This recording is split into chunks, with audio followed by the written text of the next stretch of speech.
Hi guys, welcome back to week 2, day 2, Gen X weight loss. I'm Brian Lane, and today is kind of 2.1 of carbohydrates. We're going to talk about sugar and we're going to talk about fiber, and they are kind of the opposite sides of the same coin because they're both carbohydrates, but they both have a dramatically different effect on your body. And we'll start off with fiber because this is the one that, as Americans, is in the Western diet, hugely underconsumed. Okay, hugely underconsumed. For men, you should be getting 35 to 40 grams of fiber a day. Women, 25 to 30 grams of fiber a day. And the studies show that about 5% of the population actually hits those numbers. So really, really low. Okay, so the reason fiber is so critical is it's one of those foods that really has so many health benefits. It not only regulates you, right? And it also controls your blood sugar level, which is great. And that keeps the cravings minimized, which allows you to lose the weight, right? Because you're not reaching for stuff you shouldn't.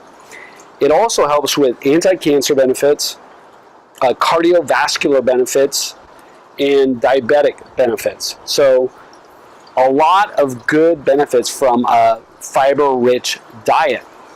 So I'm going to give you a list. I did bring my handy list here of the foods I like best that are high fiber foods that I think you can bring into your diet pretty easily and enjoy the benefits, okay? So we've got avocados, Asian pears, blackberries, raspberries, coconuts, figs, artichokes, that's my favorite on the list, artichokes, peas, okra, acorn squash, and Brussels sprouts.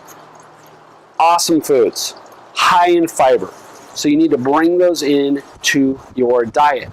If you want to bring some fiber into other foods, like add it to foods, a couple of great ways to do that is to add flaxseed or chia seed to almost anything.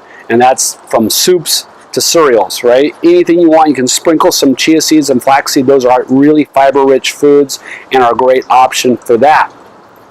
So fiber is traditionally thought of as either soluble or insoluble fiber, and all those foods are a blend of those two, so you're getting both, which is great. There's a third type of fiber called resistant starch. It's a little harder to come by, but the most common place to get it is in beans and lentils, and that has the same benefits as the other forms of fiber, so it's great. And you can also get it in slightly green bananas, have a resistant starch. As the banana ripens and gets more yellow and into brown, actually the sugar level goes up, so you want to get it prior to that. That green tipped banana has more of a resistant starch in it, and then yams as well have a resistant starch. So those are some sources of fiber for you. Please, please, please bring it into your daily consumption, okay?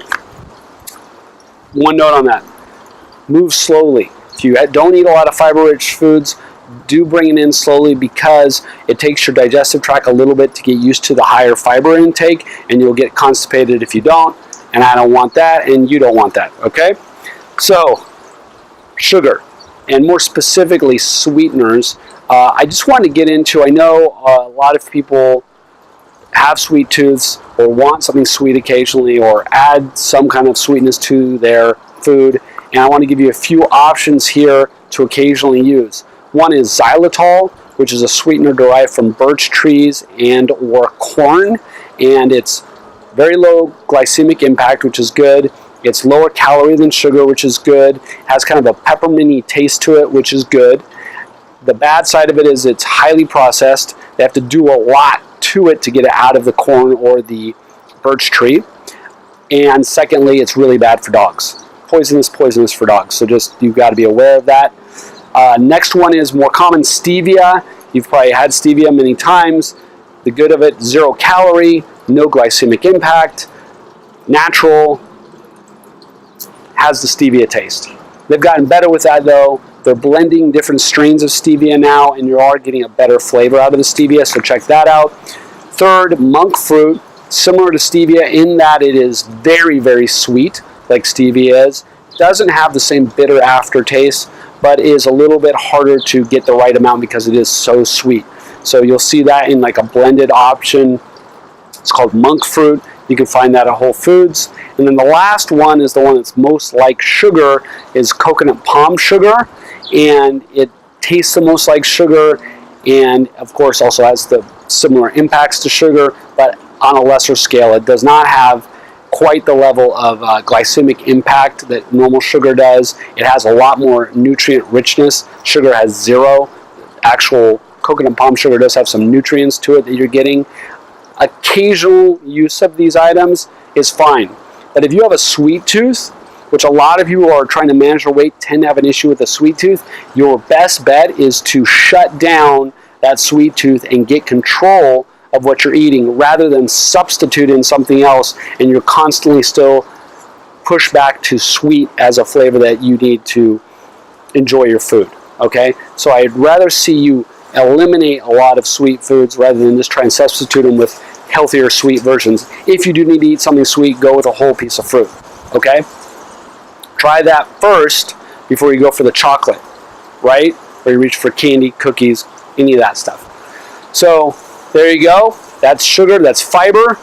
Please bring the fiber into your diet. It will help you immensely on so many levels. And tomorrow we're going to switch gears. We're going to get into mindset again. And I think you really are going to connect with this, because this is the one thing that's going to keep you going for the long haul and long success. Thank you.